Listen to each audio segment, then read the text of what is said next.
TG കേരളത്തിൽ ഒരു വലിയ തട്ടിപ്പ് കൂടി നടന്നിരിക്കുന്നു. 1000 കോടി രൂപയോളമാണ് ആളുകളുടെ തട്ടിയെടുത്തെന്നാണ് വിവിധ ജില്ലകളിൽ നിന്ന് വരുന്ന പരാതിയിൽ പറയുന്നത്. പാവപ്പെട്ട ആളുകൾക്ക് ലാപ്ടോപ്പ്, തയ്യൽ മെഷീൻ, ഇലക്ട്രിക് സ്കൂട്ടർ, സാധാരണ സ്കൂട്ടർ ഒക്കെ പകുതി വിലയ്ക്ക് കൊടുക്കാം എന്ന് പറഞ്ഞ് ഒരു NGO ഉണ്ടാക്കി അതിൻ്റെ പേരിൽ ഓരോരുത്തരിൽ നിന്നും 6000 രൂപ വീതം മെമ്പർഷിപ്പ് ഫീസ് വാങ്ങിച്ചതിന് ശേഷം പകുതി വില അഡ്വാൻസും വാങ്ങും. കുറച്ച് പേർക്ക് സ്കൂട്ടർ കൊടുത്തു, ഭൂരിപക്ഷം പേർക്കും കൊടുത്തിട്ടില്ല. പ്രധാന പ്രതി അനന്തു കൃഷ്ണൻ എന്ന് പറയുന്ന ആൾ അറസ്റ്റിലാവുന്നതിന് തൊട്ട് മുമ്പ് അയാളുടെ അക്കൗണ്ടിൽ 400 കോടി രൂപയുണ്ടായിരുന്നു. ഇപ്പോൾ 3 കോടി രൂപയേ ഉള്ളൂ. അറസ്റ്റിലിരുന്നുകൊണ്ട് അങ്ങനെ അക്കൗണ്ട് ഓപ്പറേറ്റ് ചെയ്തു. അറസ്റ്റ് ആവുന്നതിന് തൊട്ട് മുമ്പ് വരെ എന്നാണ് പോലീസ് പറയുന്നത്. അതായത് ഈ പറയുന്ന കഥകളും വിശ്വസിക്കാൻ പ്രയാസമാണ്. മൊത്തത്തിൽ ഈ സംഭവം എന്താണെന്ന് കൃത്യമായിട്ട് ആരും ഒരു ധാരണയുടെ പുറത്ത് റിപ്പോർട്ട് ചെയ്തുകൊണ്ടിരിക്കുകയാണ്. വാസ്തവത്തിൽ സംഭവിച്ചത് എന്താ എന്നുള്ളത് ഇതുവരെ പുറത്തു വന്നിട്ടില്ല. നമ്മൾ മനസ്സിലാക്കിയൊരു കാര്യമുണ്ട്, അത് ഈ മണി ചെയിൻ തട്ടിപ്പ്. മണി ചെയിൻ ആയിരിക്കാം. മണി ചെയിൻ്റെ ആ സ്വഭാവത്തിൽ ഒരാൾ 5 പേരെ ചേർക്കണം അങ്ങനെയല്ല. ചേർക്കുന്നത് അവർ ചേർക്കും. 10 പേരുടെ നിന്ന് കാശ് വാങ്ങും, 5 പേർക്ക് സ്കൂട്ടർ കൊടുക്കും, 5 പേരുടെ പൈസ കുറച്ച് അവരെടുക്കും, ബാക്കി കുറച്ച് കൂടുതൽ പേരെ ചേർക്കും, എന്നിട്ട് അതിൽ പഴയ കുറേ പേർക്ക് കൊടുക്കും. ഇതിനകത്ത് 2 തരം തട്ടിപ്പുണ്ട്. നമ്മൾ അങ്ങനെയല്ല. ഒന്ന് സാമ്പത്തിക തട്ടിപ്പ്, ഒന്ന് വിശ്വാസപരമായ തട്ടിപ്പുണ്ട്. കാരണം അത് പറയാതെ വയ്യ. ഇതിപ്പോൾ ഈ സംഭവവുമായി ബന്ധപ്പെട്ട് ഇതിൻ്റെ ഈ സംഘടനയുടെ തലപ്പത്ത് നോക്കുമ്പോൾ കേരളത്തിലെ അറിയപ്പെടുന്ന ചില രാഷ്ട്രീയ നേതാക്കന്മാരുണ്ട്. അവർ തലപ്പത്ത് നിൽക്കുന്നത് കൊണ്ട് അവരെ വിശ്വസിച്ച് അവരുമായി ബന്ധപ്പെട്ട അവരുടെ പാർട്ടി പ്രവർത്തകർ ഞങ്ങളുടെ നേതാവ് തലപ്പത്ത് നിൽക്കുന്ന സംഘടനയാണല്ലോ എന്ന് കരുതി സ്വമേധയാ ഇതിനോട് സഹകരിച്ചിട്ടുണ്ട് പ്രാദേശിക തലങ്ങളിൽ. എന്നിട്ട് അവർ പറഞ്ഞു ഇങ്ങനൊരു പദ്ധതിയുണ്ട്, കേന്ദ്ര സർക്കാരിൻ്റെ പദ്ധതിയാണ്, കേന്ദ്ര സർക്കാരിൻ്റെ പൊതുമേഖലാ സ്ഥാപനങ്ങളുടെ CSR ഫണ്ട് ഞങ്ങളുടെ നേതാവ് ഉൾപ്പെടെയുള്ള ആൾ ഉള്ളതുകൊണ്ട് ആ ഫണ്ട് വരും, അതാണ് ഇതിൻ്റെ ചാനൽ എന്ന് പറഞ്ഞിട്ടാണ് ഈ തട്ടിപ്പ് നടത്തിയിരിക്കുന്നത്. അപ്പോൾ കേരളത്തിൽ ഞാൻ പേരെടുത്ത് പറയുകയാണ്, BJPയുടെ പ്രവർത്തകർ ഒരുപാട് പേര് വല്ലാത്ത പരിഭ്രമത്തിലാണ്. അവർ ചില ആളുകളെ കണ്ടിട്ട് അവർ വിശ്വസിച്ചു പോയി. അവർ ഒരുപാട് പേരോട് പറഞ്ഞു ഇത് നമ്മുടെ പദ്ധതിയാണ്, സർക്കാരിൻ്റെ പദ്ധതിയാണ്, CSR ഫണ്ടാണ്, നിങ്ങൾ ചേർന്നോളൂ എന്ന് പറഞ്ഞു. എന്നിട്ട് ഇതിൻ്റെ പ്രാദേശികമായുള്ള സംഘാടന സമിതിയിലൊക്കെ ഭാരവാഹികളായി ഈ പാവപ്പെട്ട പാർട്ടി പ്രവർത്തകർ പ്രവർത്തിച്ചു. അവരെല്ലാം ഇപ്പോൾ നെഞ്ചിൽ തീയും കൊണ്ട് ഓടുകയാണ്. അങ്ങനെയാണെങ്കിൽ അടിയന്തരമായിട്ട് BJP സംസ്ഥാന നേതൃത്വം ഇടപെട്ട് ഇതെന്താ സംഭവം എന്ന് കണ്ടുപിടിച്ച് അതിന് പരിഹാരം ഉണ്ടാക്കണ്ടേ?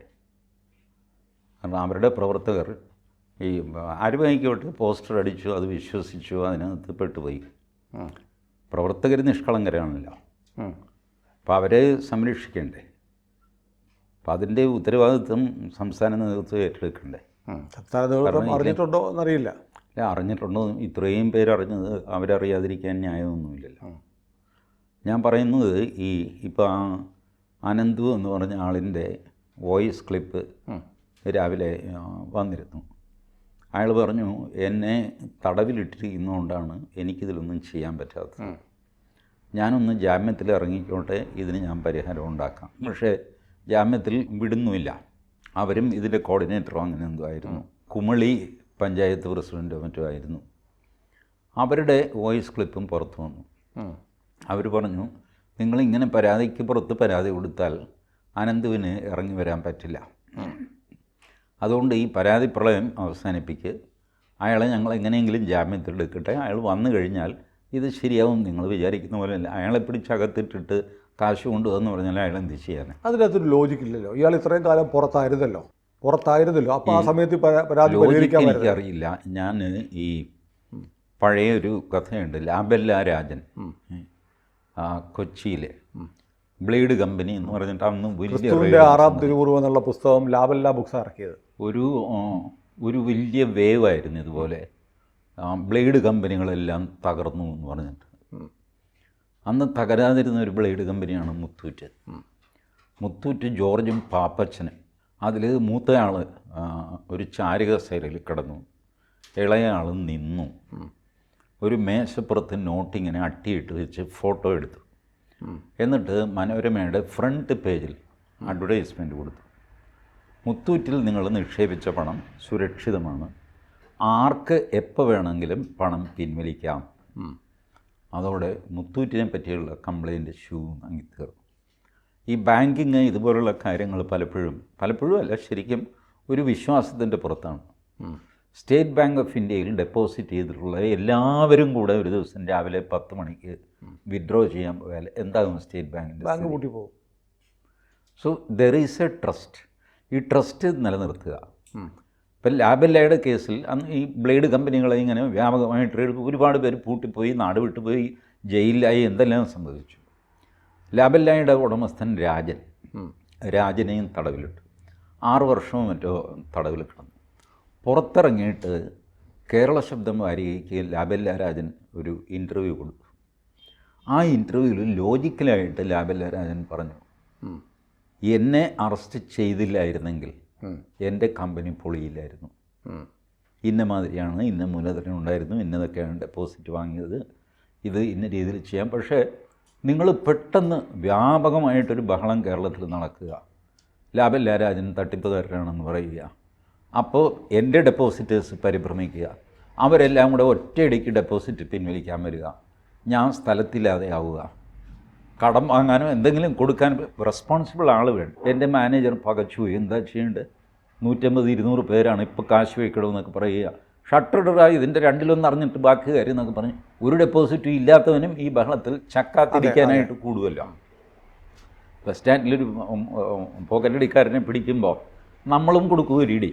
നമ്മുടെ പോക്കറ്റൊന്നും അടിച്ചിട്ടില്ല, എല്ലാവരും നമ്മൾ പിടിക്കും. ഇങ്ങനെ ചക്കാത്തിടുകാരും ഒക്കെ കൂടിയിട്ട് ബഹളം വെച്ച് സ്ഥാപനം പൂട്ടിപ്പോയി, എന്നെ പിടിച്ച് ജയിലിലുമാക്കി. കോടതി നോക്കുമ്പോൾ കറക്റ്റാണ്, ഞാൻ ഡെപ്പോസിറ്റ് വാങ്ങി തിരിച്ചു കൊടുത്തില്ല, തിരിച്ചു കൊടുക്കാൻ എൻ്റെ കയ്യിലില്ല. ബട്ട് ഞാൻ പുറത്തായിരുന്നെങ്കിൽ എനിക്കിതിന് സോഴ്സുണ്ട്, അവരോട് സംസാരിക്കാൻ പറ്റും, അവരെ കോൺഫിഡൻസിലെടുത്തിട്ട് എനിക്ക് എൻ്റെ ഫ്രണ്ട്സ് റിലേറ്റീവ്സൊക്കെ ഉണ്ട്, അവരെന്നെ ടെമ്പററി ഫൈനാൻസ് ചെയ്യും. ഈ ക്രൈസിസ് കഴിഞ്ഞ് ഞാൻ ആ പൈസ തിരിച്ചു കൊടുക്കും. അത് കഴിഞ്ഞിട്ട് ഡെപ്പോസിറ്റേഴ്സിന് കാശ് തിരിച്ചു കൊടുത്ത് കഴിഞ്ഞിട്ട് കോടതി എന്നെ ശിക്ഷിക്കുക 6 വർഷം. എന്നെ ശിക്ഷിക്കരുത് ഞാൻ പറയുന്നില്ല, നിങ്ങൾ കുറ്റം കണ്ടെത്തിയല്ല. ഇത് കൊടുത്തു കഴിഞ്ഞിട്ട് ഒരു 6 മാസം കൂടെ എനിക്ക് സമയം തന്നിരുന്നെങ്കിൽ ഞാൻ കൊടുക്കാനുള്ളവർക്ക് കാശ് കൊടുത്തിട്ട് ജയിലിൽ പോയേനെ. ഇതിപ്പോൾ എന്തായി, എന്നെ ജയിലിലിടുകയും ചെയ്തു, കിട്ടാനുള്ളവർക്ക് കാശ് കിട്ടി. അവിടെ ഒരു വ്യത്യാസമുണ്ട്. ലാബെല്ല രാജന് കുറേ അസറ്റ്സ് ഉണ്ടായിരുന്നു എന്ന് പറയാം. അനന്തു കൃഷ്ണൻ എന്ന് പറയുന്ന ഇയാൾക്ക് അയാളുടെ കൂടെ തിരുവനന്തപുരത്തുള്ള മറ്റൊരാളുണ്ട്. ഞാനൊരു ഉദാഹരണമായിട്ട് ഇത് പറഞ്ഞതാണ്. ഞാൻ പറഞ്ഞ പ്രധാനപ്പെട്ട ഒരു പോയിന്റിലേക്കാണ് ഞാൻ പറയുകയാണ്, you give Ananthu A chance. കാരണം പൈസ നഷ്ടപ്പെട്ടിട്ടുള്ളത് പാവപ്പെട്ട സ്ത്രീകൾക്കാണ് കൂടുതൽ. അവരുടെ ആവശ്യം എന്താ, ഈ പൈസ തിരിച്ചു കിട്ടുക എന്നുള്ളതാണ്. ഇപ്പോൾ പോലീസ് അനന്തുവിനോട് പറയുന്നു, ശരി തന്നെ ജയിലിൽ നിന്ന് പുറത്താക്കാം, കസ്റ്റഡി പരോൾ. UAPA പ്രതിക്ക് വരെ കസ്റ്റഡി പരോൾ കൊടുത്തിട്ടുണ്ട് സുപ്രീം കോടതി. ഇങ്ങനെ UAPA കേസിലൊന്നും അല്ലല്ല, സിമ്പിൾ പണം തട്ടിപ്പ് കേസ്, 420 വഞ്ചന, ഇതൊക്കെയാണ്. കസ്റ്റഡി പരോളിൽ അനന്തുവിനെ നിർത്തുക, ഞങ്ങൾ കാവൽ നീക്കും തൻ്റെ ഓഫീസിൽ, താൻ ഓപ്പറേറ്റ് ചെയ്യും, you are free to operate ചെയ്യുന്നത് എന്താണെന്നൊക്കെ ഞങ്ങൾ മോണിറ്റർ ചെയ്യും, you give the money back. അങ്ങനെ ചെയ്യാൻ പറ്റുമോ, നിയമപരമായി ചെയ്യാൻ പറ്റുമോ? ഇപ്പോൾ ഹൈക്കോടതിയിൽ പോയിട്ട് പെർമിഷൻ മേടിക്കുക. See this is the situation. Precedents ഉണ്ട്. ഡൽഹി റൈറ്റിൽ ഒരു ഇൻ്റലിജൻസ് ഓഫീസറെ കൊന്ന കേസിലെ പ്രതിക്ക് കസ്റ്റഡി പരോൾ കൊടുക്കാമെങ്കിൽ പിന്നെ ഇയാൾക്ക് കൊടുക്കരുതോ? കസ്റ്റഡി പരോളിൽ ഇപ്പോൾ കുറ്റവാളിക്ക് പോലീസ് കാവൽ നിൽക്കുന്ന സമ്പ്രദായമാണ് സുപ്രീം കോടതിയുടെ. ഇപ്പോൾ അറിയാമോ, നേരത്തെ നല്ല മനുഷ്യരെ വെറുതെ വിട്ടിരിക്കുന്നു, ആർക്ക് വേണമെങ്കിലും കൊല്ലാം, കുറ്റവാളിയെ തൊടാൻ പറ്റില്ല, അയാൾക്ക് പോലീസ് പ്രൊട്ടക്ഷൻ. തെരഞ്ഞെടുപ്പ് പ്രചരണത്തിന് താഹിർ ഹുസൈൻ ഇറങ്ങിയിരിക്കുന്നു. 3 ജഡ്ജ് ബെഞ്ച് ആ കേസ് 2 ജഡ്ജ് ബെഞ്ചിൽ വന്നു, ഡിഫറൻറ്റ് വിധിയായി. ഒരു ജഡ്ജി കൊടുക്കാൻ പറഞ്ഞു, മറ്റേ ജഡ്ജി കൊടുക്കരുതെന്ന് പറഞ്ഞു. അപ്പോൾ പിന്നെ 3 ജഡ്ജ് ബെഞ്ച് വേണമില്ല. പിറ്റേ ദിവസം തന്നെ നെക്സ്റ്റ് ഡേ 3 ജഡ്ജ് ബെഞ്ച് തുടങ്ങി. ഇവിടെ ബാക്കിയുള്ളവരുടെ കേസാണ് 25 കൊല്ലം കഴിഞ്ഞ് ഞാൻ ലിസ്റ്റ് ചെയ്യില്ല. പക്ഷേ താഹിർ ഹുസൈൻ്റെ ലിസ്റ്റ് ചെയ്ത് 3 ജഡ്ജ് ബെഞ്ച് വന്നു, കൊടുക്കാൻ പറഞ്ഞു കസ്റ്റഡി പരോൾ. അത്ര വലിയ കുറ്റമൊന്നും ഇയാൾ ചെയ്തിട്ടിരുന്നു. ഞാൻ അയാൾക്ക് വേണ്ടി വക്കാലത്ത് പറയുകയില്ല. ഞാൻ പറയുന്നത് ഇവർക്ക് ബേസിക്കലി കിട്ടേണ്ടത് പണമാണ്. പഴയ ലാബെല്ല രാജൻ പറഞ്ഞ പോലെ പണം കിട്ടിക്കഴിഞ്ഞിട്ട് തന്നെ ജയിലിലിടാമായിരുന്നു. ഞാൻ കൊടുത്തേനെ ആ കാശ്, എനിക്ക് കുറച്ച് സമയം തന്നാൽ മതിയായിരുന്നു. ഞാൻ അവിടെ നിന്ന് ഇവിടെ നോക്കുമ്പോൾ മേടിച്ചിട്ട് കൊടുക്കാനുള്ളവർക്ക് കൊടുത്ത് അത് കഴിഞ്ഞിട്ട് നിങ്ങൾ എന്നെ ജയിലിൽ കൊണ്ടുപോകും. ഞാനൊരു കാര്യം പറഞ്ഞോട്ടെ. ഇതിനകത്ത് ഈ ലാബെല്ല രാജൻ്റെ കേസുമായി ഒരു വ്യത്യാസമുണ്ട്. എൻ്റെ ഒരു നിരീക്ഷണത്തിൽ ലാബെല്ല രാജൻ ഈ പണം വാങ്ങി അയാൾ മറ്റ് പ്രോപ്പർട്ടീസും സ്വത്തുക്കളും ആക്കി മാറ്റി എന്നുള്ളതാണ്. ഇവിടെ സംഭവം എന്ന് പറഞ്ഞാൽ കേന്ദ്ര സർക്കാരിൻ്റെ ഉടമസ്ഥതയിലുള്ളത് ഉൾപ്പെടെയുള്ള പൊതുമേഖലാ സ്ഥാപനങ്ങൾ CSR ഫണ്ടായിട്ട് പൈസ തരും. ആ പണം കൊണ്ടാണ് ബാക്കി 50% തുക ചെയ്യുന്നത്. അങ്ങനെ ഒരു ഫണ്ടില്ല. എന്തുമായിക്കോട്ടെ, അതിനകത്ത് പ്രൈമ ഫേസി ചീറ്റിംഗ് എലമെന്റ് ഉണ്ട്. You give him cheating element അല്ലേ ഉള്ളൂ. UAPA കേസില്ലല്ലോ. You give him custody parole to operate his office under your supervision. What is wrong in that? അയാൾ പറയുന്നു ഞാൻ പുറത്തിറങ്ങി കഴിഞ്ഞാൽ അറ്റ്ലീസ്റ്റ് പാർഷ്യലി ഇപ്പോൾ 10,000 പേര് തട്ടിപ്പിൽ പെട്ടു എന്ന് വെച്ചോ, ഒരു 4,000 പേരുടെ കാശ് അയാൾ തിരിച്ചു കൊടുത്തു കഴിഞ്ഞാൽ ബാക്കി 6,000 ഉള്ളൂ. അത്രയും ആശ്വാസമായില്ലേ? അതല്ലെങ്കിൽ നിങ്ങൾ ആനന്ദുവിനെ പിടിച്ചിട്ട് നിങ്ങൾക്കൊരു ചീറ്റിംഗ് കേസിൽ ഒരാളെ എത്ര ശിക്ഷിക്കാൻ പറ്റും? Maximum 7 years.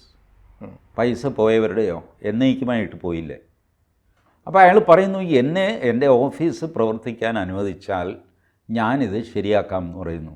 Okay, will take you in phase value, but we will give you only custody parole. Supreme കോടതിയുടെ വാക്കാണ്. ഞാൻ ആദ്യമായിട്ടാണ് കസ്റ്റഡി പരോൾ കേൾക്കുന്നത്. കസ്റ്റഡിയിലാണ്, പരോളിലാണ്. ആൾ പുറത്തിറങ്ങും, പക്ഷേ കസ്റ്റഡിയിലായിരിക്കും. പോലീസ് സംരക്ഷണയിൽ നടക്കും നിസ്സാരം. ഇത് ഒരാഴ്ചയോ 2 ആഴ്ചയോ കൊടുക്കുക. എറണാകുളത്തെ കണ്ടില്ലേ അയാളുടെ ആഫീസ്? മൂവാറ്റുപുഴയിൽ പോലീസുകാരില്ലേ? അത് നിന്നിട്ട് ശരി തനിക്ക് എന്താണെന്ന് വെച്ചാൽ ചെയ്യും, വരുന്നവർക്ക് കാശ് കൊടുത്ത് 2 ആഴ്ച സമയം തരാം, അത് കഴിഞ്ഞ് ഞാൻ വീണ്ടും തന്നെ ജയിലിൽ കൊണ്ടുപോകും. അല്ല, വേണമെങ്കിൽ ഇത് ആലോചിക്കാവുന്നതാണ്. കാരണം ഇതിനകത്ത് കോൺഗ്രസ്സുകാരുണ്ട്, ഞാൻ പറയുന്നത് ഞാൻ ഇറസ്പെക്റ്റീവ് ഓഫ് പൊളിറ്റിക്കൽ പാർട്ടി ഞാൻ പറയുന്നത് തട്ടിപ്പിൽ പെട്ട ആളുകളുടെ ആവശ്യം എന്താ? പൈസ തിരിച്ചു കിട്ടുക എന്നുള്ളതാണ്. അതെ, മറ്റവനെ ശിക്ഷിച്ചോ ഇല്ല എന്നുള്ളത് രണ്ടാമതായിട്ടേ അവർ വരുന്നുള്ളൂ. പണം കിട്ടുക എന്നുള്ളതാണ്. പണം കിട്ടിക്കഴിയുമ്പോൾ സത്യം പറഞ്ഞാൽ അവനെ ജയിലിലിട്ട് 2 അടിയും കൊടുക്കേണ്ടതാണ് എന്ന് പറഞ്ഞ് തീരും. അപ്പോൾ കൂടെയുള്ളവർ പറയും ഒന്നും വേണ്ട ചേച്ചി, ചേച്ചിയുടെ കാശ് തിരിച്ച് കിട്ടിയില്ലേ, ഇനി മിണ്ടാതെ വീട്ടിൽ പോയി ഇനി അവനെ ജയിലിലിടാനും വേറെ പണി. ഇത് പറയുമ്പോൾ നമ്മൾ ഈ തട്ടിപ്പിനെ ന്യായീകരിച്ചു എന്നൊരു ആക്ഷേപം. തട്ടിപ്പിനെ ന്യായീകരിക്കുകയല്ല ഞാൻ പറയുന്നത്, തട്ടിപ്പിൻ്റെ വിക്ടിംസിന് ഏറ്റവും അധികം ബെനിഫിറ്റ് ഉണ്ടാവുന്നെങ്കിൽ ഉണ്ടായിക്കോട്ടെ എന്ന് വിചാരിച്ചിട്ടാണ്.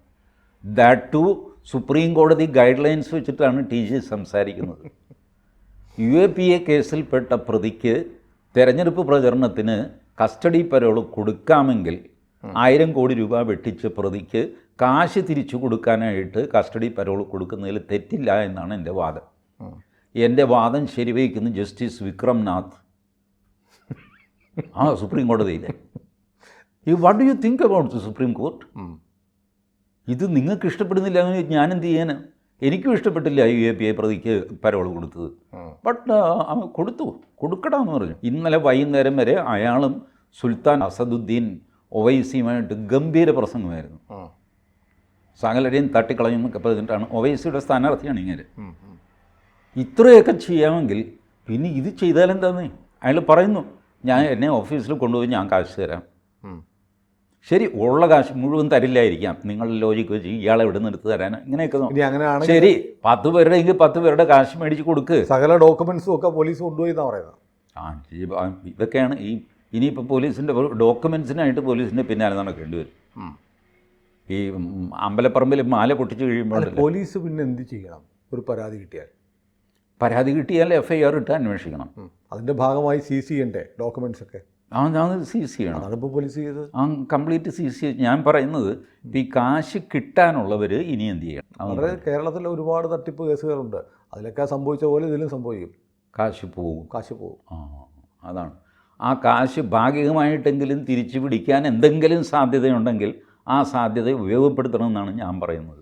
ചിലയിടത്തുണ്ട് ഈ സ്ത്രീകളും പെൺപിള്ളേരും ഒക്കെ അവർക്കാണല്ലോ സ്കൂട്ടർ കൊടുക്കുന്നത്. അവരൊക്കെ എത്ര പ്രതീക്ഷയോടെ എന്തെല്ലാം ബുദ്ധിമുട്ടി വെച്ച കാശൊക്കെ ആയിരിക്കും ചിട്ടി പിടിച്ചും പതിനൊക്കെ ആയിട്ട് കൊടുത്തതാണ്. എനിക്കറിയാം, ഞാൻ ഈ പോലീസ് സ്റ്റേഷനിലെ ആൾക്കൂട്ടം, പ്രത്യേകിച്ച് എൻ്റെ ഗ്രാമത്തിലെ പോലീസ് സ്റ്റേഷനിലെ ആൾക്കൂട്ടം ഞാൻ നോക്കിക്കഴിഞ്ഞപ്പോൾ അത്തപ്പാവികളാണ് മുഴുവൻ നിൽക്കുന്നത്. മിഡിൽ ക്ലാസ് പോലും അല്ല, ലോവർ മിഡിൽ ക്ലാസ്. എത്ര ബുദ്ധിമുട്ടിയായിരിക്കും ഈ 60,000. ഈ പരസ്യം പറയുന്ന പോലെ ചിലയിടത്ത് പുക, ചിലയിടത്ത് ചാരം എന്നൊക്കെ പറയുന്നത് പോലെ ചിലയിടത്ത് BJP, ചിലയിടത്ത് CPM, ചിലയിടത്ത് കോൺഗ്രസ്. ഇങ്ങനെ ഈ കേരളം മുഴുവൻ പ്രാദേശികമായി ഉള്ള നേതാക്കന്മാരെ ഉപയോഗിച്ച് രാഷ്ട്രീയ ഭേദമന്യേ ഉപയോഗിച്ചാണ് തട്ടിപ്പ് നടത്തിയത്. പിണറായി വിജയൻ്റെ പടം ചിലയിടത്ത് വെച്ചിട്ടുണ്ടായിരുന്നു, ഇവരുടെ വലിയ പോസ്റ്ററുകളൊക്കെ വെച്ചിട്ടായിരുന്നു. ചിലയിടത്ത് മോദിയുടെ വെച്ചിട്ടുണ്ടായിരുന്നു, ചിലയിടത്ത് BJP നേതാക്കന്മാരുടെ ഉണ്ടായിരുന്നു. വെച്ചിട്ടുണ്ടാകും. ട്രംപിൻ്റെ ട്രംപ് പറഞ്ഞിട്ടില്ല. അപ്പോൾ ഏതായാലും വേറെ കാര്യമുണ്ട് ചേച്ചി, ഇതിപ്പോൾ ആളുകൾക്ക് അറിഞ്ഞുകൂടാത്തൊരു കാര്യമാണ്. ഇന്ത്യ ഗവൺമെൻറ് ഓഫ് മോദിയുടെ ഒരു പടം വെക്കുക ആരെങ്കിലും, എന്നിട്ട് ഈ ഗവൺമെൻറ് ഓഫ് ഇന്ത്യയുടെ അല്ലെങ്കിൽ CSR വലിയ കമ്പനികളുടെ CSR ഫണ്ടാണ്, കൊച്ചിൻ റിഫൈനറി, ഭാരത് പെട്രോളിയം, ഇതിൻ്റെയൊക്കെ ഫണ്ടാണെന്നും പറഞ്ഞ് ഇങ്ങനെ കുറേ ആളുകൾ നടക്കാം. ഇതിൻ്റെ അതല്ല, ഈ വർക്ക് ചെയ്യുന്നത് അങ്ങനെയല്ല. ഈ ഒരു പരിപാടി എൻ്റെ വീടിന് ചുറ്റും 60,000 രൂപ കൊടുത്തു 1,20,000 രൂപ വിലയുള്ള സ്കൂട്ടർ കിട്ടി. എൻ്റെ ഭാര്യ എന്നോട് പറയും, ഇവിടെ ഒരാൾ ഇരിപ്പുണ്ട് ചുമ്മാ രാവിലെ മുതൽ പത്രവും വായിച്ചിട്ട് എന്തിനു കൊള്ളാം, അവർക്കെല്ലാം പകുതി വിലയ്ക്ക് സ്കൂട്ടർ കിട്ടി, ഇങ്ങനെയാണെങ്കിൽ ഒരു കാര്യം ചെയ്യുകയുമില്ല, എന്നെക്കൊണ്ട് ചെയ്യിക്കുകയില്ല. അപ്പം ഞാൻ കുഴപ്പത്തിലായ ഞാനിതിൻ്റെ ഫോം അന്വേഷിച്ച് നടക്കും. ഇതിൻ്റെ ഒരു ഫോം വേണമല്ലോ, എങ്ങനെ? അല്ല ചേട്ടനിപ്പോൾ എന്തിനാ വയസ്സുകാലത്ത് സ്കൂട്ടർ? ഭാര്യ ഇരുത്തിപ്പൊറപ്പിക്കില്ല. കാരണം അപ്പുറത്തും ഇപ്പുറത്തും ഒക്കെ കിട്ടി. അവസാനം എൻ്റെ ഭാര്യ കൊണ്ടുപോയി ഇട്ട കാശാണ് ഈ പോകുന്നത്. ഞാനും ഭാര്യയും തമ്മിൽ വഴക്കാകും. നീയല്ലേ പറഞ്ഞ്, ഞാൻ പറഞ്ഞു എന്ന് വിചാരിച്ച് നിങ്ങൾ കൊണ്ടുപോയി 60,000 രൂപ കൊടുക്കുമെന്ന് ഞാൻ വിചാരിച്ചു എന്നൊക്കെ ചോദിച്ചിട്ട് കുടുംബമല്ല. ഇങ്ങനെയാണ് ഇത് ചെയ്യുന്നത്. അല്ലാതെ ഇതിനകത്ത് മോദിയാണോ CSR ആണോ ആർക്കറിയാം ഇതൊക്കെ.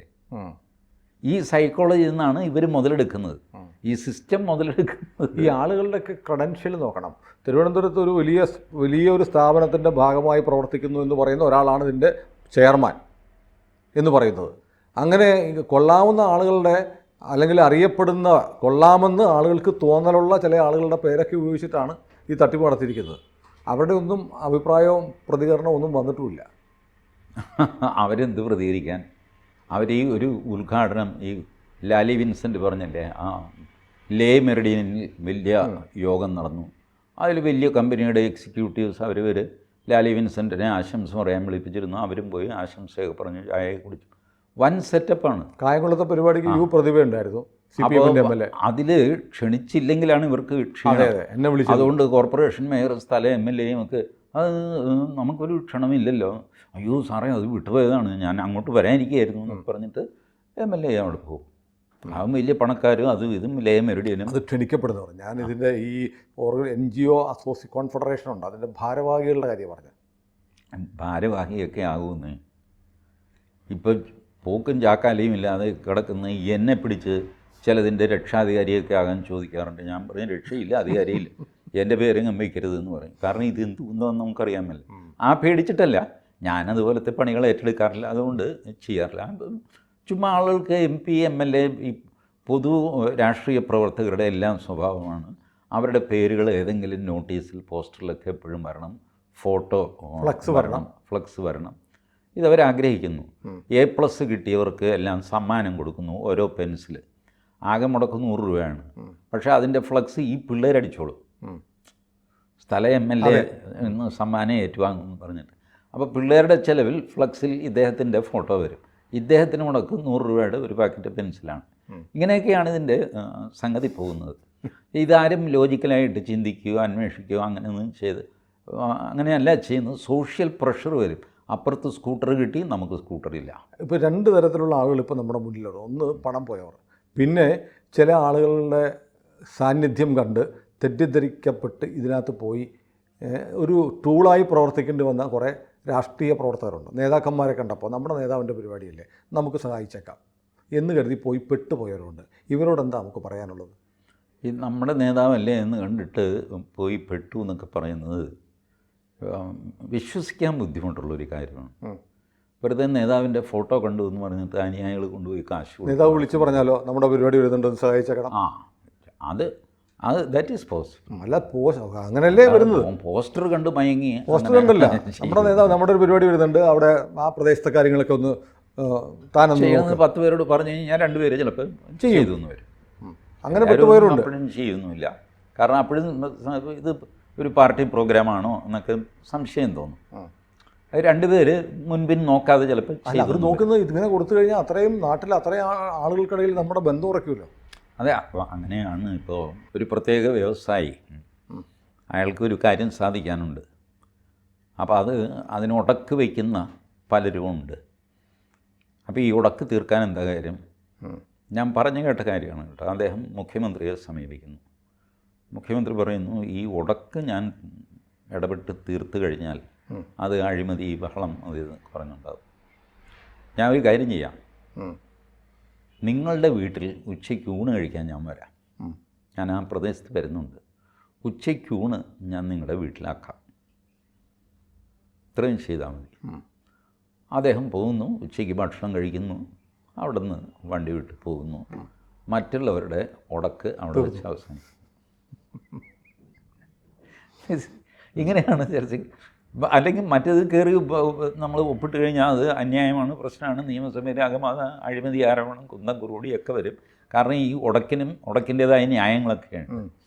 അപ്പോൾ അത് ഏറ്റവും നല്ലതെന്ന് വെച്ചാൽ ഈ ഉടക്കുന്നവരും മിണ്ടാതെയാക്കുന്ന ഒരു പ്രവൃത്തി. എന്നാൽ ഇദ്ദേഹം എന്തെങ്കിലും ചെയ്തോ? ഒന്നും ചെയ്തിട്ടില്ല. ഉച്ചയ്ക്ക് ഒരു സ്ഥലത്ത് ഊണ് കഴിക്കുന്ന അത് ഇയാളുടെ വീട്ടിലാക്കി, ഇത്രയേ ഉള്ളൂ. പക്ഷേ പാർട്ടിയിലുള്ള മറ്റുള്ളവർക്ക് മനസ്സിലായി പാർട്ടിയുമായിട്ട് വലിയ ബന്ധമില്ലാത്ത ആളിൻ്റെ വീട്ടിൽ ഉച്ചയ്ക്ക് ഊണ് കഴിക്കാൻ പോവുക എന്ന് പറഞ്ഞാൽ അതിനർത്ഥം ഈ ആളെനിക്ക് വേണ്ടപ്പെട്ടവനാണ്, മോനെ ഒരു കച്ചറ ഉണ്ടാക്കാതെ എന്നാണ് അതിൻ്റെ സിഗ്നൽ.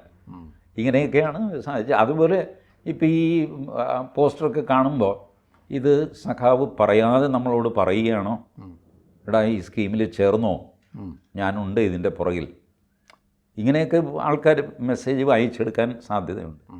ഏതായാലും രാഷ്ട്രീയ നേതാക്കളൊക്കെ ഇതിനകത്ത് പോയി പെടുന്നത് നിർഭാഗ്യകരമായ സംഭവമാണ്. പക്ഷേ എന്ത് ചെയ്യാനാ, കേരളത്തിൻ്റെ ഒരു സ്വഭാവം പണ്ടുപോലെ അങ്ങനെ. എത്ര കിട്ടിയാലും പഠിക്കില്ല, പറ്റിച്ചു കൊടുക്കപ്പെടും എന്ന് പറഞ്ഞിട്ടൊരു ബോർഡ് കഴുത്തിൽ തൂക്കിയാണ് നടക്കുന്നത്. അങ്ങോട്ടും ആൾ വരും, ആ ബോർഡുള്ളവൻ്റെ അടുത്തും ആളുകൾ വരും. ഞാൻ പറഞ്ഞില്ലേ ഈ കുംഭകോണം എന്ന് പറയുമല്ലോ, അരി കുംഭകോണം, ഗോതമ്പ് കുംഭകോണം. എന്ത് ഈ കുംഭകോണം? എങ്ങനെ ഈ സ്ഥലമല്ലേ കുംഭകോണം? തമിഴ്നാട്ടിലൊരു സ്ഥലമാണ് കുംഭകോണം. 30കളിലോ മറ്റാണ് കുംഭകോണത്തു നിന്നൊരു ശിവരാമൻ ചെട്ടിയാർ കൊല്ലത്ത് വന്നു. ഈ ഒന്ന് വെച്ചാൽ രണ്ട് കിട്ടും എന്ന് പറയുന്ന പോലെ 6 മാസം കൊണ്ട് ഡെപ്പോസിറ്റ് ഇരട്ടിച്ചു കൊടുക്കുന്ന സ്കീം. 6 മാസം കൊണ്ട് ഇരട്ടിയാകും.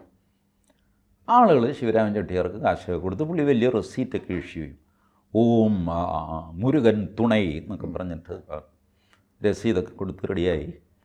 ശിവരാമൻ ചെട്ടിയാർ കാശൊക്കെ ആയിട്ട് കുംഭകോണത്തേക്ക് പോയി. 6 മാസം കഴിഞ്ഞു, 1 വർഷം കഴിഞ്ഞു, ശിവരാമൻ ചെട്ടിയാരും ഇല്ല, കാശുമില്ല, രസീത് കയ്യിലുണ്ട്. പോലീസ് സ്റ്റേഷനിൽ പോയപ്പോൾ അവർ പറഞ്ഞ് ശിവരാമൻ ചെട്ടിയാർ ഇവിടെ പറ്റുമൊന്നുമില്ല, ഇതിവിടെ മേടിച്ച് വെച്ചേക്കാം. വേണ്ട, അതാണ് ആകെ കയ്യിലുള്ള രേഖ. അത് പോലീസിന് കൊടുത്തു കഴിഞ്ഞാൽ അടുത്ത പണിയാണ്. പിന്നെ അത് തിരിച്ചു കിട്ടാനുള്ള സുനിലറിയാം, അമ്പലപ്പറമ്പിൽ മാല പൊട്ടിച്ചോടും കള്ളൻ. ഇവരും കയറി പിടിക്കും, പകുതി ഇവരുടെ ഇരിക്കും, പകുതി കള്ളൻ്റെ. പോലീസ് ആദ്യം പറയും ഒരു കാര്യം ചേച്ചി ആ പകുതി മാല ഇങ്ങതാ, നല്ല ബാക്കി അന്വേഷിക്കാൻ പറ്റുള്ളൂ.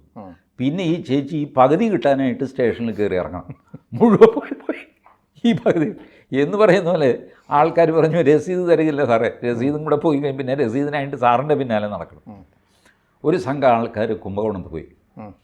അവിടെ ചെന്ന് കഴിഞ്ഞപ്പോൾ 110 ശിവരാമൻ ചെട്ടിയാരുണ്ട്. ഏത് ചെട്ടിയാർ? കുറേ നേരം അവിടെ ഇവിടെയൊക്കെ അലഞ്ഞു കഴിഞ്ഞപ്പോൾ ആൾക്കാർ സംശയിക്കും, കുംഭകോണത്തെ ആൾക്കാർ, നിങ്ങളെന്താ രാവിലെ മുതൽ ശിവരാമൻ ചെട്ടിയാർ എന്താടാ, എന്താ കാര്യം, എന്താ എന്നാ ചൊല്ല്, ഡേയ് മുരുക വാടാ എന്ന് പറഞ്ഞിട്ട് ആൾ കൂടി. ശിവരാമൻ ചെട്ടിയാർ അന്വേഷിച്ച് വന്നിരിക്കുന്നു, ഇതുവരെ കിട്ടിയിട്ടില്ല, എന്താ പ്രശ്നം എന്താ? അങ്ങനെ പറഞ്ഞു വരട്ടി ഇവർ ഒരു കണക്കിന് പ്രാണനം കൊണ്ട് രക്ഷപ്പെട്ടു. അന്ന് മുതലാണ് ഇതുപോലത്തെ തട്ടിപ്പുകൾക്ക് കുംഭകോണം എന്ന് പേര് വരുന്നത്. അതുകൊണ്ടാണ് കേരളത്തിൽ മാത്രം, അന്യ സംസ്ഥാനങ്ങൾ, തമിഴ്നാട്ടിൽ കുംഭകോണം എന്ന് പറഞ്ഞാൽ കുംഭകോണം എന്നുള്ള സ്ഥലമാണ്, അഴിമതി എന്നല്ല അർത്ഥം. ഇവിടെ കുംഭകോണം അഴിമതിയായിട്ട് മാറി. അപ്പോൾ ഇതുപോലത്തെ കുംഭകോണമാണ് നടക്കുന്നത്. അപ്പോൾ ശിവരാമൻ ചെട്ടിയാരെ കൈ കിട്ടിയ സ്ഥിതിക്ക് അങ്ങേരുടെ ഉള്ള കാശ് തിരിച്ചു കൊടുപ്പിക്കുക ആദ്യം, അത് കഴിഞ്ഞിട്ട് അയാൾ തൂക്കിക്കൊല്ലുക എന്നതിന് ചെയ്യുക. കാരണം ഈ വിക്ടിംസായ ഈ സ്ത്രീകൾക്ക് കുറച്ച് കാശെങ്കിലും തിരിച്ചു കൊടുപ്പിക്കണ്ടേ, അതിനുള്ള ഒരു മാർഗം പോലീസ് നോക്കണ്ടേ. അപ്രിയകരമായ കാര്യമാണ് നമ്മൾ പറയുന്നത് കേൾക്കുമ്പോൾ. അല്ല നോക്ക്, ഒരാൾ പറ്റിപ്പിൽ പെട്ടു എന്ന് പറയുമ്പോൾ അയാളെ പരിഹസിക്കുകയല്ല ചെയ്യേണ്ടത്. അവർ ഉത്തമ വിശ്വാസത്തിൽ ചെയ്തതാണ്, കുടുംബിനികളാണ്, അവർക്ക് ശരി പകുതി കാശിന് കിട്ടുന്നു, എന്തോ CSR ഫണ്ട്.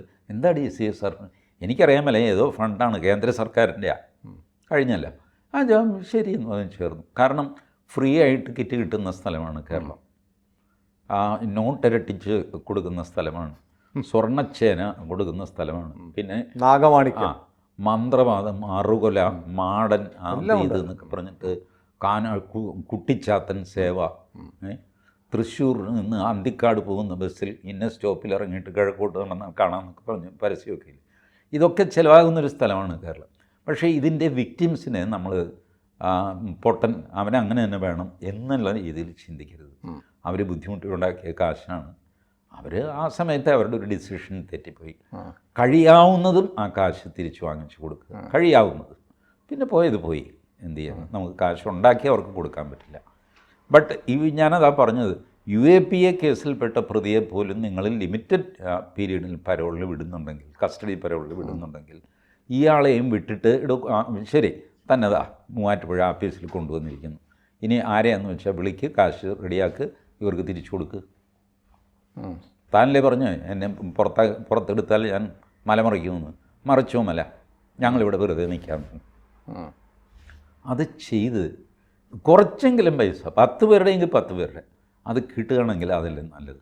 അതല്ലെങ്കിൽ 5 പൈസ കിട്ടാനും പോകുന്നില്ല, ഇയാളെ പിടിച്ച് ജയിലിലിട്ട് നിങ്ങൾക്ക് കാശ് കിട്ടുമോ? ജയിലിലിട്ടുന്നൊരു സംതൃപ്തിയിൽ വേറെ ഒന്നുമില്ലല്ലോ. ഫൈനാൻഷ്യൽ ഫ്രോഡിൽ ചെയ്യേണ്ടത് ആ ഫൈനാൻസ് എങ്ങനെയെങ്കിലും വിക്ടിംസിന് തിരിച്ചു കൊടുപ്പിക്കാനുള്ള നടപടി. അത് കഴിഞ്ഞിട്ട് നമ്മുടെ നാട്ടിലില്ല. ഉണ്ടോ? ഉണ്ട്. സുപ്രീം കോടതി അത് കാണിച്ചല്ലോ. അല്ല, അത് മറ്റേ കേസിലല്ലേ? അല്ല, ഈ കേസ് ഏത് വായിക്കും? അതുപോലത്തെ കേസല്ലല്ലോ ഇത്. അതെത്ര കൊലപാതകവും PMLA കേസും ഒക്കെയാണ് താഹിർ ഹുസൈൻ്റെ പേരിൽ. ഇത് കൊലപാതകമില്ല, മണി ലോണ്ടറിങ് ഇല്ല, ഇനി ഉണ്ടെങ്കിൽ തന്നെ വരാനിരിക്കുന്നുള്ളൂ, ഇപ്പം ഇല്ല. അപ്പോൾ അങ്ങനെയുള്ള കേസിൽ ഇയാളെ ഞാൻ പറയുന്നത് നിങ്ങൾ കസ്റ്റഡി പരോളിൽ ഇറക്കിയിട്ട് കൊടുക്കാനുള്ളവർക്ക് കാശ് കൊടുത്തു തുടങ്ങി. ഏതായാലും അതൊരു ഓപ്ഷനാണ്. പോലീസും ബന്ധപ്പെട്ട സർക്കാരും അത് നിയമപരമായിട്ട് തന്നെ ചെയ്യാവുന്നൊരു ഓപ്ഷനാണ്. ഇപ്പം നിലവിലുള്ള നിയമങ്ങൾ വെച്ചിട്ടും സുപ്രീം കോടതി ജഡ്ജ്മെൻറ്റ് വെച്ചിട്ടും ചെയ്യാവുന്ന കാശാണ്. ഞാൻ ഈ പറ്റിപ്പിൽ പെട്ടവരുടെ ഭാഗത്താണ്. അവർ പറ്റിപ്പിൽ പെട്ടു എന്ന് വിചാരിച്ചിട്ട് അവരെ പരിഹസിക്കാൻ ഞാനില്ല. അതെ, ചിലപ്പോൾ നമുക്ക് ഉള്ളിൽ ഇങ്ങനെ തോന്നും, എന്നാലും ഇതിലേക്ക് പോയി പെട്ടല്ലോ എന്നൊക്കെ തോന്നും. ബട്ട് അതല്ല അതിൻ്റെ ശരി. പറ്റിക്കപ്പെട്ടവൻ യഥാർത്ഥത്തിൽ നിഷ്കളങ്കനാണ്, വിക്റ്റിമാണ്. അതെ, പറ്റിക്കപ്പെട്ടൊപ്പം നിൽക്കുക. അവൻ ഈ ബുദ്ധിയും കുതന്ത്രമൊന്നും മനസ്സിലാവാത്ത പാവം ഒരു മോഹത്തിൽ അതിനകത്ത്. ഏതായാലും TG പറഞ്ഞ ഒരു സൊല്യൂഷൻ ഉത്തരവാദപ്പെട്ടവർ പരിഗണിക്കുമോ എന്ന് നമുക്ക് നോക്കാം. കൂടുതൽ വാർത്തകളും വിശേഷങ്ങളും നിങ്ങളിലേക്ക് എത്താൻ ABC മലയാളം സബ്സ്ക്രൈബ് ചെയ്യുക, ബെൽ ബട്ടണും അമർത്തുക.